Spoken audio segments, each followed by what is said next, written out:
وهو عارف، وليد عارف النجاحات اللي معموله قبله عامله ضغط عليه، لان في الشارع يقول لك لو ما خدتش البطوله هناك تغيير. والنتائج اللي هتحصل في كاس الامم الافريقيه 4 مرشحين للبطوله، اقول لك المغرب مرشح الاول منتخبات يا محمد، ومش هتقدر ترضي اي حد لان الاختيارات كتير عديده. فهو عنده المهمه الاولى ايه؟ ان يحول الضغط ده لضغط ايجابي. ادي 1. 2 يحرر اللعيبه تنزل متحرره. يعني كانك كنت تقول كابتن وظيفته في كاس العالم مهدده بهذه البطوله. عكس سلامي ضامن مكانه في كاس العالم مع الاردن. ما شاء الله تبارك الله.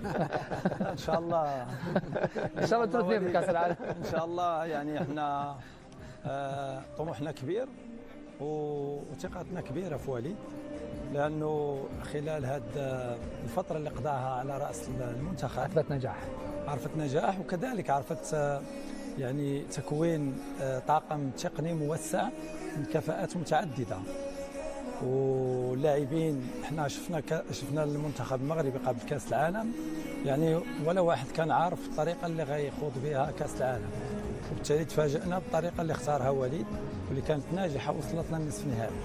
نظن وليد راكم من التجربه الشيء اللي يخليه قادر على انه يلقى طريقه المثاليه للفوز بهذا الكاس، لان احنا طبيعه الحال الجمهور يحب الكره والمتعه، ولكن اهم منها هو الفوز بكاس افريقيا. افريقيا حفل الافتتاح سينطلق على تمام 6:30 بالتوقيت المحلي، دقائق فقط تفصلنا عن بداية هذا الحفل الضخم الذي سيترأس مراسمه ولي العهد المغربي الأمير مولاي الحسن إلى جانب رئيس الاتحاد الإفريقي لكرة القدم باتريس موتسيبي، كذلك رئيس الاتحاد الدولي لكرة القدم فيفا جاني انفانتينو، باقي كبار الشخصيات ورؤساء الاتحادات الإفريقية، أساطير كرة القدم الإفريقية الكل متواجد هنا داخل أسوار ملعب الأمير مولاي عبد الله تأهبا لضربة البداية ولصافرة البداية. مدة حفل الافتتاح لن تتجاوز 30 دقيقة كأقصى تقدير. ربما اللجنة المنظمة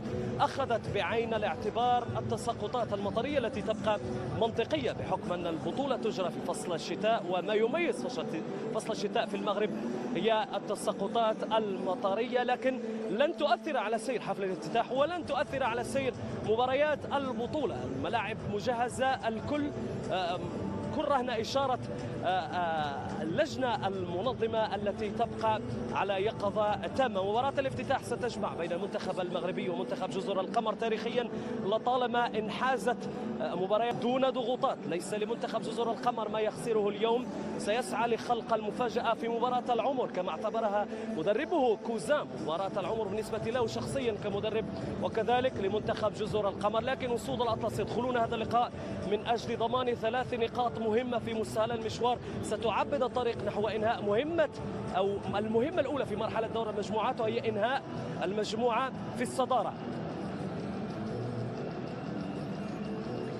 شكرا لك مهدي، كنت معنا من أرضية ملعب الأمير مولاي عبد الله في الرباط العاصمة المغربية التي تستعد بعد قليل لحفل افتتاح هذه البطولة التي تاريخيا كابتن محمد قدمت الكثير من النجوم والأساطير وفتحت أبوابا كبيرة للكثير من اللاعبين الأفارقة للاحتراف في أفضل الأندية على مستوى العالم. أنا على المستوى الشخصي محمد كان حلمي وأنا صغير ألعب في البطولات الأفريقية. تلعب بس؟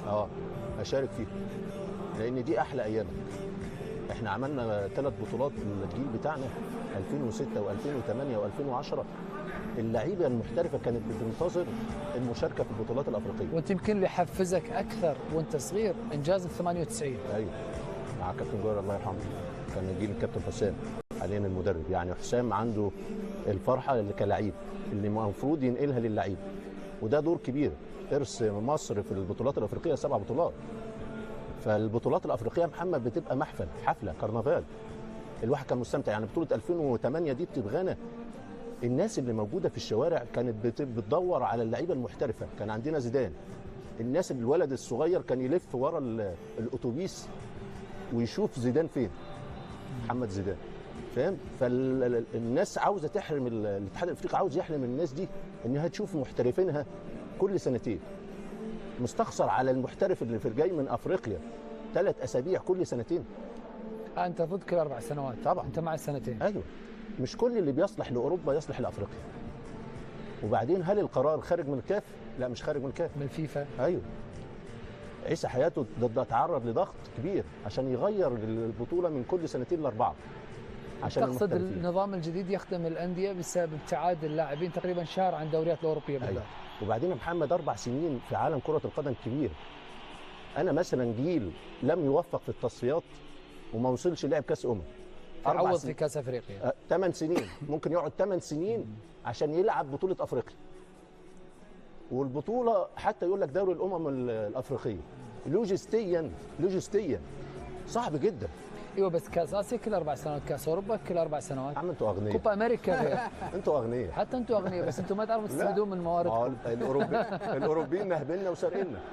ايوه. يعني مشكلتكم انتم مع الاوروبيين. ايوه طبعا. بس لا تقول انتم مش اغنياء، انتوا اغنياء. ايوه ما هو منهوبين.